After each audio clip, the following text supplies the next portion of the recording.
cbna24.com এর পক্ষ থেকে প্রবাস গার্ডেন নামে যে প্রতিবেদনটি আমরা তৈরি করতে যাচ্ছি, সেটা প্রথমে আমরা গিয়েছিলাম মন্ট্রিলের সুপরিচিত ব্যক্তিত্ব তরুণ দাস এবং সিক্তা রয়ের বাসায়। খুবই সুন্দর, বাড়ির সামনে থেকে পিছনে আঙ্গিনায় শুধু সবজি, ফুল, বাগান। তরুণদের বাসার সামনে থেকে পিছনে যেতে যেতে যা দেখলাম, সত্যি অবাক হলাম। খুবই সুন্দর, একটু জায়গাও খালি নেই, শুধু সবুজে সবুজ। গাছে ঝুলে আছে লাউ, রকমারি সবজি। আমরা যখন ক্যামেরা নিয়ে ওনার বাসার পিছন দিকে যাই, তখন বাসার পাশের মানুষরা বলছে, উনি একটু অদ্ভুত মানুষ, এত সুন্দর একটি বাগান করেছে, এটা কি টেলিভিশনে যাবে? এটাকে আমরা দেখতে পারবো টেলিভিশনে? বিভিন্ন রকম প্রশ্ন শুরু করে দিল। এখন তো ভাবতেই পারেন যে কত সুন্দর একটি বাগান উনি তৈরি করেছেন, সবজি বাগান। শুধু উনি নিজে খান না, উনি বিলান। সত্যি এই প্রবাসে এটা প্রশংসার দাবিদার। আমরা বিশ্বাস করি, আমি বিশ্বাস করি, সবাই যদি এভাবে এগিয়ে আসে, সবাই যদি সুন্দর সুন্দর বাগান করি, আমরা এই বাগানে আলাদা একটা তৃপ্তি থাকে। ধন্যবাদ সবাইকে।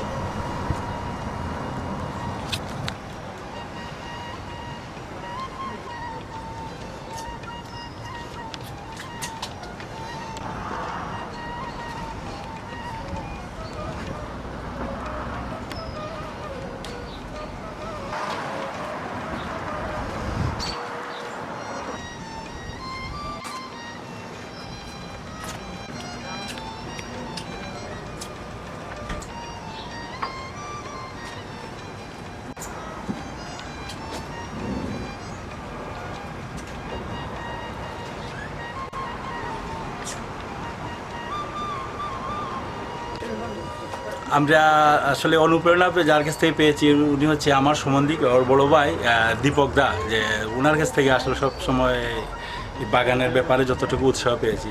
আর কোভিড-19-এর কারণে আমাদের অনেক সময় ছিল, আর এই জন্য হয়তো অনুপ্রেরণাটা একটু বেশি হয়েছে। তো এটাই আর কি, প্রত্যেক বছর আমরা বাগান করি এবং এবার হয়তো একটু বেশি হয়েছে। আর আমাদের দুজনের অনুপ্রেরণায় আজকে এই বাগানটা। আসলে ওর উৎসাহ বেশি, আমার উৎসাহ আছে, কিন্তু ওর কাছ থেকে আমি পেয়েছি, আর ও পেয়েছে আমার বড় ভাইয়ের কাছ থেকে। উনি এখন সাসকাতুনে থাকেন, আমার বড় ভাই দীপক রয়। তো উনি সবসময় বলতেন এটা লাগাও, ওইটা লাগাও। তো সবসময় প্রতি বছরই লাগানো হয়। তো এই বছর একটু সময়টা একটু বেশি আসছিল, যে কারণে একটু লাউ, কুমড়া, বেগুন, টমেটো, নাগামরিচ, ওলকপি, তারপর ঝিঙ্গা, করলা, এগুলা মোটামুটি যা পারি সব কিছুই লাগাইছি আর কি। আর ওই কাজ করে বেশি, ওর সাথে সাথে আমি থাকি আর কি, ওটাই। ধন্যবাদ আপনাদেরকে। ধন্যবাদ।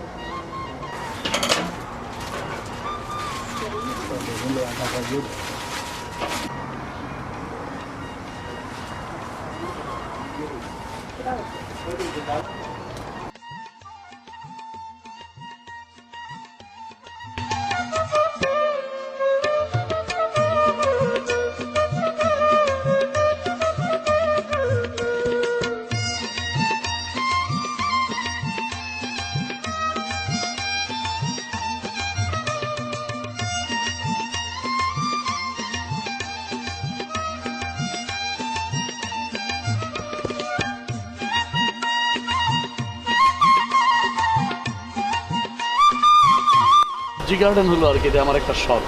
আমার শখের জন্য এটা করা, অন্য কোনো কারণে না। এবং এইটাতে আমার অনেক সময় কাটে এবং খুব সুন্দর সময় কাটে। এটা স্ট্রেস ফ্রি। আপনি যখন একবার এটার মধ্যে ঢুকে যাবেন, মজা পাবেন, আনন্দ পাবেন, তখন দেখবেন ওটা কত আনন্দের ব্যাপার।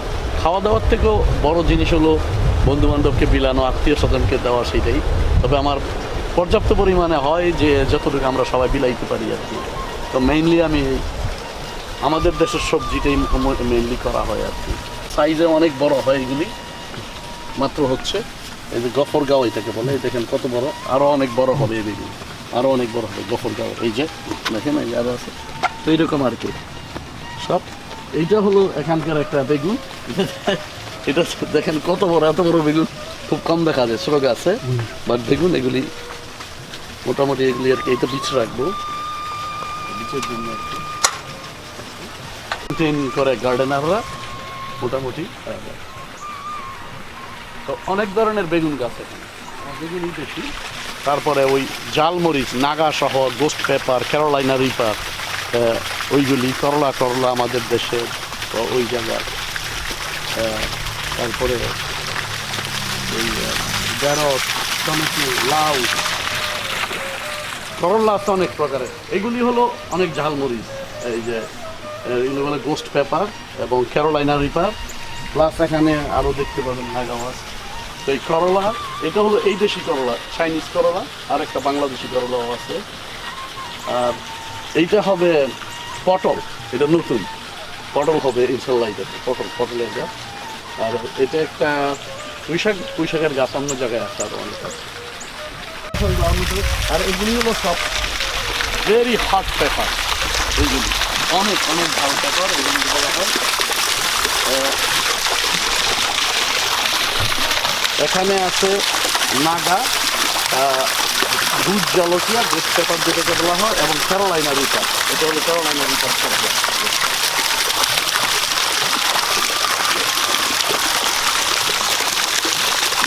এটা হলো আমাদের দেশি করলা, এটা অনেক ঘিন এবং লম্বা হয়, এরকম দেখেন এই যে লম্বা, এটা অনেক লম্বা বড় বড় ধরনের হয়। আরও অনেক আছে, আমরা কিছু কিছু উঠাই ফেলছি অনেক, সেই জন্য এই যে এটা দেখি। তারপরে এখানে আছে ওই আবার চাইনিজ করলা, গুলি মরিচ, এগুলো সিম গাছ, সিম হবে এই গাছে উঠাই দিচ্ছে।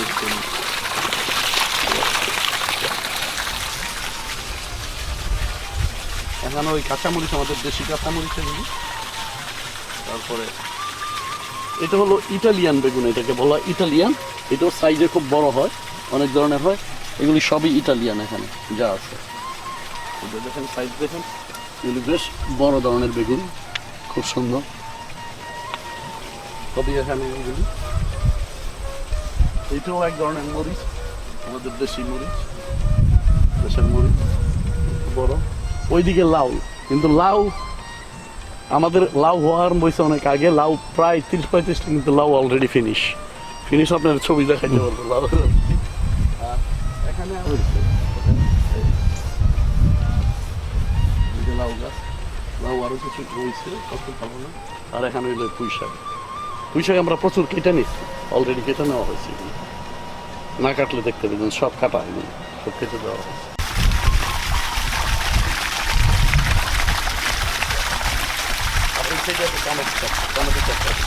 খুব বড় বড় হয় আর ডাটা ফাটা খেয়ে ফেলছি সব, এই যে ডাটা একটা খালি স্যাম্পল রেখে দিচ্ছি। এই যে দেখেন টমেটোর সাইজ দেখেন, এটা স্পেশাল কাইন্ড অফ একটা টমেটো, খুব ভালো এই টমেটোটা, সব জায়গায় প্রচুর হয়ে দিচ্ছে। এখানে আরো কিছু ঢেঁড়স আছে সুন্দরভাবে, এই যেগুলো যে কোনো পরগাছা প্রত্যেকটা ক্লিন করে রাখা হয়েছে সব।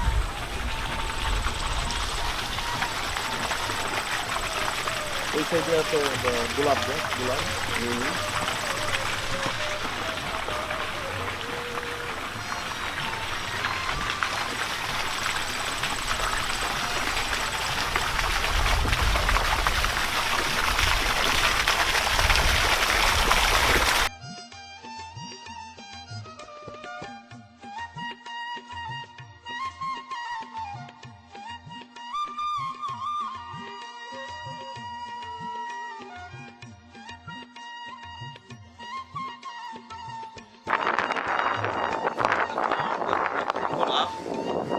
গোলাপ আপনার আছে, আপনার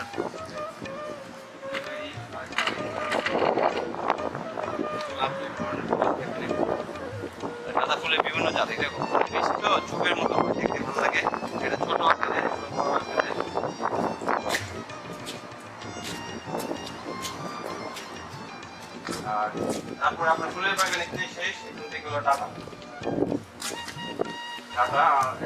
আদা, এখানে পেঁয়াজ আছে, একটু মিষ্টি করে রয়েছে ক্যাপসিকাম, তারপরে এটা হচ্ছে আপনার এই যে পুদিনা। পুদিনা তো ঝোপের মতো হয়, একটু হয়। তারপরে এখানে হচ্ছে আপনার পুঁই শাক, তারপরে স্কোয়াশ, জুকিনি বলি আমরা, জুকিনি পরে তারপরে এই পুরো এলাকাটা হলো লাল শাক, তবে কিছু টমেটো লবণ আছে আপনার। এটা হচ্ছে যে পার্সলে, বেসিন, মরিচ, টমেটো, তারপরে ডাটা, বড় ডাটা আপনার, বড় মাছ আপনার সঙ্গে বড় ডাটা। তারপরে হচ্ছে যে আবার মরিচ, বেগুন তো আপনার ছবিতে ভালো আসবে না, কালো খাওয়ার জন্য এই যে এখানে চলে আসে অনেকগুলো।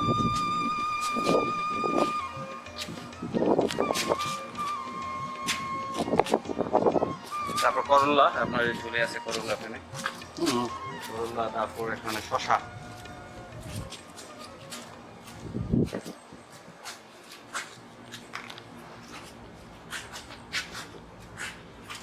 এটাকে বলে শাপলাউ বা বাসলাউ। আসলে এটার নাম হচ্ছে আপনার সিসিলিয়ান জুকিনি বা স্কোয়াশ বলে। কিন্তু এটা আমাদের এখানে আমরা যখন এগুলো আনি আপনার নার্সারি থেকে, এগুলো অ্যাভেলেবল এখানে, এবং এটা যদি আপনি গাছের মধ্যে কোনো মতো এটাকে মানে দিয়ে যাওয়ার সুযোগ দেন, তাহলে এক একটা লাউ প্রায় 10 ফিট 15 ফিট হয়, কিন্তু খুব মোটা হবে না, চিকন হবে, এই জন্য এটাকে বাঁশ বা শাপলাউ বলে।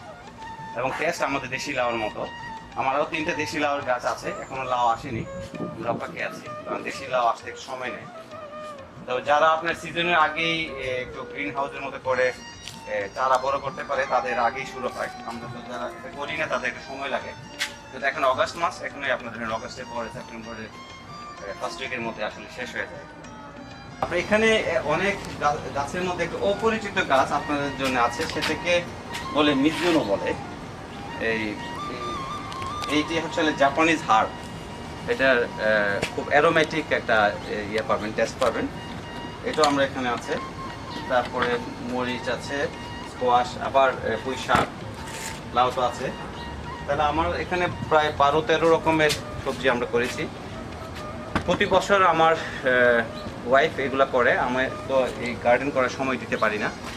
এবছর কোভিড সমস্যার কারণে বাসা থেকে অফিস করছি, বলে আমি দায়িত্ব নিয়েছিলাম বাগানটি করার জন্য। বলে এই বছর বাগানটি পুরোটি আমার তত্ত্বাবধানে আমি করেছি। আগে তো শুধু অন্যান্য বছর শুধু পানি দিতাম, আমার ওয়াইফ করতো। এই আপনার লাউয়ের জন্য এই মাচাটি আমার ছেলে ও তৈরি করে দিয়েছে, একটা পার্মানেন্ট মাচা, যাতে প্রতি বছর এখানে আমরা লাউ করতে পারি। আমার এটি ব্যাকইয়ার্ড স্পেসের মধ্যে আমি করি। আমার ওই পাশেও আছে ফুল গাছ, এগুলো দেখেছেন। তো এই আর কি, যেহেতু আমি বেসিক্যালি বাংলাদেশ এগ্রিকালচার ইউনিভার্সিটি, যদিও আমি মাইক্রোবায়োলজিস্ট, কিন্তু ধরেন কৃষিকাজ কীভাবে করতে হয় এটা আমার বেসিক নলেজের মধ্যে আছে। আমার করা হয় না, সুযোগ হয় না, সময় পাই না, এবার করলাম।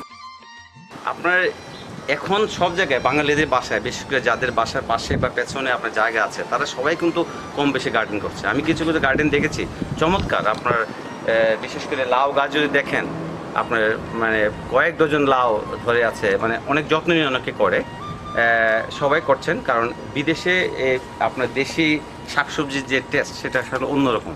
আমরা সিজনের শুরুতেই উৎপেতে থাকি, কখন স্প্রিংটা যাবে, কখন আমরা কৃষিকাজ শুরু করবো। আসলে এপ্রিল মে থেকে আমাদের মাটি প্রিপারেশন শুরু হয়। এবং টরন্টো বলেন, মন্ট্রিয়ালে বলেন, আমি জানি যে অনেকেই করছে, এবং একটা নীরব বিপ্লবের মতো বলা যায় যে এখানে আমরা প্রবাসে এসেও দেশীয় শাকসবজির ব্যাপারে আমাদের যে আগ্রহ, এটি অবশ্যই প্রশংসা দাবিদার। এবং আপনার ফেসবুকে দেখবেন সবাই তাদের একটা আনন্দ, একটা স্ট্রেস রিলিজ, আপনার এই প্রবল চাপের ব্যস্ততার মধ্যে কৃষিকাজে নিজেদেরকে নিয়োজিত রাখার মধ্যে যে এক ধরনের যে আনন্দ, সেটা আপনার মানসিকভাবে, স্বাস্থ্যগতভাবে সব দিক দিয়ে ভালো। আর বিশেষ করে ধরেন আমরা যখন এগুলো গিভ অ্যান্ড টেক করি, কারো বাসায় থেকে পাচ্ছি, কারো বাসায় দিচ্ছি, এটার মজাটাই অন্যরকম। সিবিএনের পক্ষ থেকে আপনাকে ধন্যবাদ।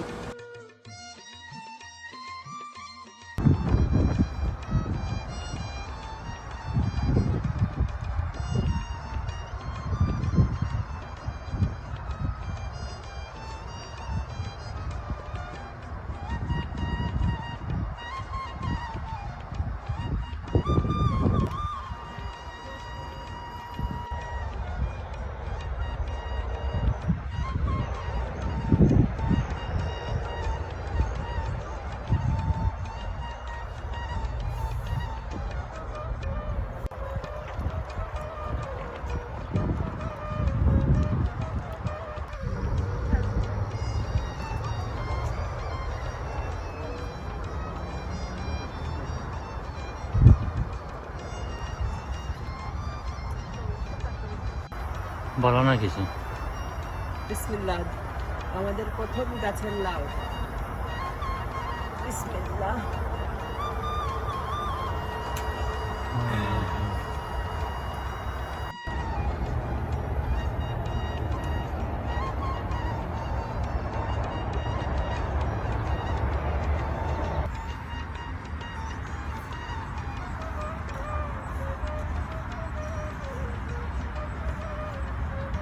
এই হচ্ছে আমাদের শখের বাগান।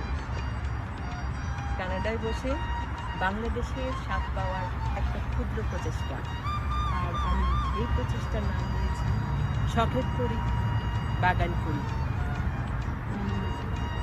আসলে যখন আমরা এই বাগানে আসি আমাদের মনটা আসলে উৎফুল্ল হয়ে ওঠে, কারণ নিজের বাগানে সবজি তোলা, খাওয়া এবং সেই সাথে বন্ধু বান্ধবদেরকে শেয়ার করার মধ্যে আসলে অনাবিল আনন্দ। আর নিজের বাগানের সবজি তুলে খাওয়ার মধ্যে যে কি আনন্দ সেটা আসলে ভাষায় প্রকাশ করা সত্যি অসম্ভব। আমরা যখন লকডাউনে ছিলাম তখন কিন্তু প্রতিদিনেই এসেছি এই বাগানে, আমরা কাজ করেছি। তবে এক্ষেত্রে আমি বলবো যে আমার চাইতে আমার হাজব্যান্ডের অবদান ছিল অনেক বেশি, অর্থাৎ রফিকের অবদান ছিল বেশি। সে প্রতিদিন কাজ শেষে ক্ষুদ্র ক্ষুদ্র করে পরিচর্যার মাধ্যমে বাগানকে আজকে এত সুন্দর করে রেখেছে। আপনারা দেখতে পাচ্ছেন খুব সুন্দর করে তুলেছেন। সো এই বাগান আমাদেরকে অন্যরকম প্রশান্তি দেয়। আমরা যখন বাগানটা শুরু করি তখন আমাদের কমিউনিটির লোকজন ছাড়াও অন্যান্য কমিউনিটির লোকজন আমাদেরকে যথেষ্ট উৎসাহ জুগিয়েছেন তাদের সুন্দর সুন্দর মন্তব্যের মাধ্যমে। কেউ বা বলেছেন একটা প্যারাডাইস, কেউ বা বলেছেন গ্রিন হ্যাভেন, আবার কেউ বা বলেছেন অসম। আসলে বাগানের মাঝে যে এত পরিতৃপ্তি সেটা আমি এই প্রথমই টের পেলাম। আর কানাডার বুকে বসে সেটা সত্যিই অসাধারণ। আমরা যখন আমাদের এই বাগানের ছবি আর ভিডিও পোস্ট করি তখন কিন্তু আমাদের দেশের যত বন্ধুবান্ধব আত্মীয় স্বজন আছে সবাই আমাদেরকে খুব অনুপ্রেরণা জুগিয়েছে। তাদের এই অনুপ্রেরণা আমরা একটা বাগানের পর আরেকটা বাগান অ্যাড করেছি। সো আমি সবাইকে বলবো আপনারা সবাই দোয়া করবেন আমরা যাতে ভবিষ্যতে আমরা আমাদের এই সোনার তরিকে দিয়ে যেতে পারি। সবশেষে সিবিএনকে সাধুবাদ জানাচ্ছি, ধন্যবাদ জানাচ্ছি আমাদেরকে কানাডার যত বাগানি আছে তাদের সাথে সম্পৃক্ত করার জন্য। ধন্যবাদ।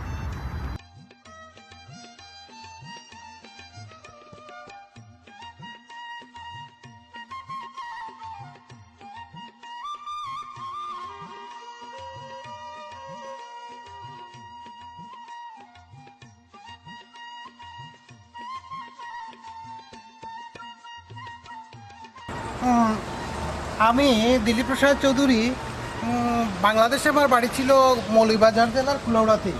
হ্যাঁ, আমি কৃষি বিভাগে IPM ইন্টিগ্রেটেড পেস্ট ম্যানেজমেন্টের উপরে দীর্ঘদিন কাজ করেছি বাংলাদেশে।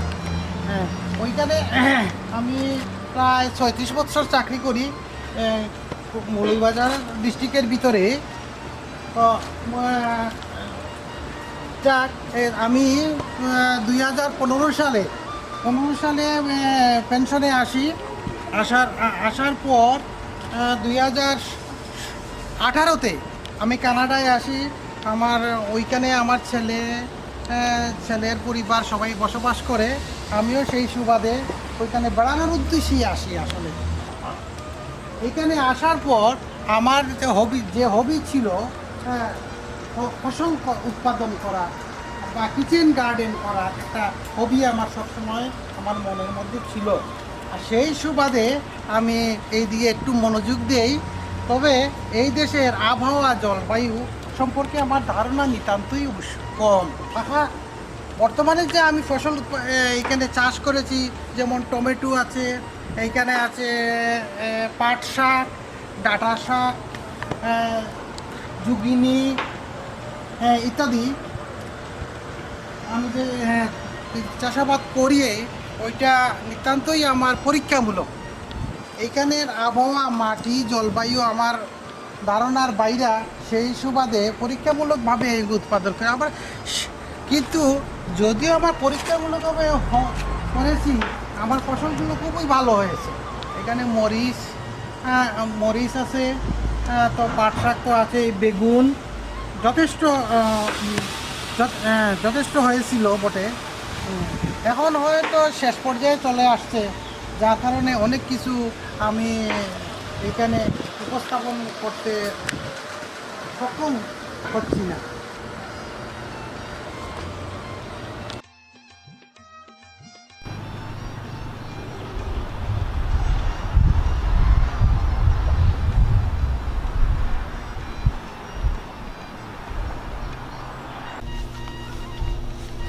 এবার আমরা বলতে পারবো যে একদিক দিয়ে লাকি যে প্যান্ডামিকের জন্য বাসায় থাকা হলো, তাহলে তো অফিসের কাজে প্রায় বাংলাদেশে, চায়নাতে আমাকে যেতে হয়, যার জন্য গার্ডেনে একটু সময় দিতে পারলাম। মোস্টলি আমার ওয়াইফ সব কিছুই গার্ডেনের কাজকর্ম করছে, এখানে গাছ লাগানো, গাছে জল দেওয়া, উনি সব কিছু দেখাশোনা, টেক কেয়ার করতে পারছে। তারপরেও যে জেনারেলি 2 মাস পর পর তো আমাকে অফিসের কাজে দেশের বাইরে যেতে হয়, বাট এবার থাকার জন্য আমি একটু সময় দিতে পারছি, অ্যাটলিস্ট গাছগুলো কিনতে আমি যেতে পারছি। তারপর টুকটাক গাছের মধ্যে কাজ করা, মাটি টাটি একটু করায় দেওয়া, এগুলা। মাচাটা অবশ্য আমার বানানো, মাচাটা দেখেন, I hope it's very nice. I save $22 okay. So মাচাটা আমার বানানো। আর এবার সবচেয়ে মজার ব্যাপার যে আমাদের আনএক্সপেক্টেড যে আমরা জুনের শেষের দিকে গাছ লাগানোর পরেও যে এত তাড়াতাড়ি এত ভালো ফসল হবে, এটা টোটালি আনএক্সপেক্টেড ছিল। আমরা বুঝতে পারিনি, বুঝতে পারলে হয়তো গাছ আর একটু কম লাগাতাম। আপনারা একটু দেখে থাকবেন যে আপনারা দেখবেন অনেকটা দেখতে জঙ্গলের মতো লাগে, বাট এখানে এর ভিতরে প্রচুর ফল, আই মিন টমেটো, তারপর শসা দেখতে পাচ্ছেন এখানে নিচে, অনেক নিচে শসা, কত বড় একটা শসা ঝুলে আছে। সো এরকম প্রচুর শসা আছে, ওখানেও নিচে দেখা যাচ্ছে এই যে আরেকটা শসা ঝুলে আছে। সো এরকম অনেক সবজি ভিতরে। আরেকটা মজার ব্যাপার হলো যে সবজিতে খরচও একটু কম হচ্ছে, এখন আর সবজি কিনতে হচ্ছে না বাজার থেকে। So that can be a good savings, specially প্যান্ডামিকের মধ্যে। মরিচ হলো আমার ফেভারিট, প্রচুর মরিচ হয়েছে। টমেটো জায়গার কমে, আসলে জায়গা খুব কম আমার, কিন্তু গাছ খুব বেশি হয়ে গেছে প্রথমবারের মতো করে, তাই খুব বেশি কনজাস্টেড। না হলে হয়তো আরো ভালো হতো ফসল, বাট যতটুকু হয়েছে এতে আমরা হ্যাপি।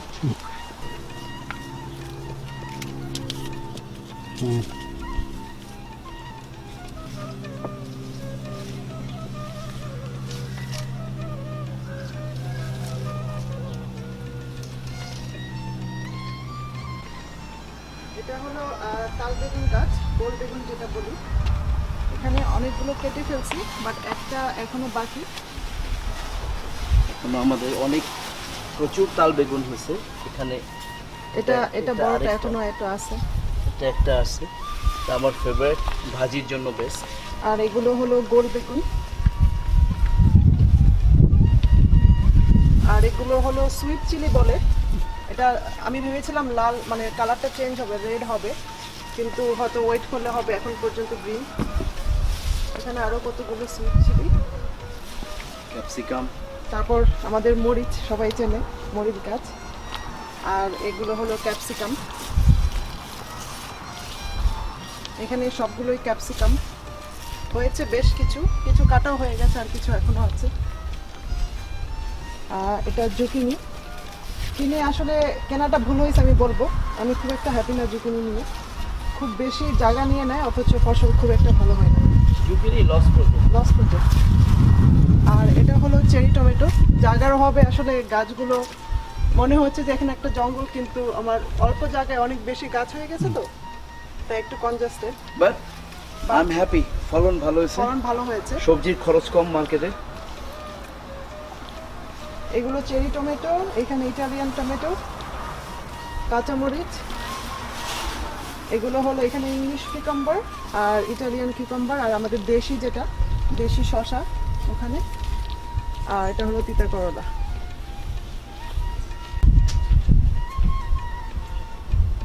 আপনারা আমাদের বাগান দেখলেন, আমার মনে হয় সবার খুবই ভালো লেগেছে বাগান। And I hope I'll be happy if I can inspire somebody, কাউকে যদি আমি ইন্সপায়ার করতে পারি, I'll be more than happy. And CBN-কে অনেক ধন্যবাদ, সাদেরা সুজন দাদাকে অনেক ধন্যবাদ, অ্যান্ড নমস্কার সবাইকে।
CBN এগিয়ে যাচ্ছে, আপনারা থাকুন আমাদের সঙ্গে।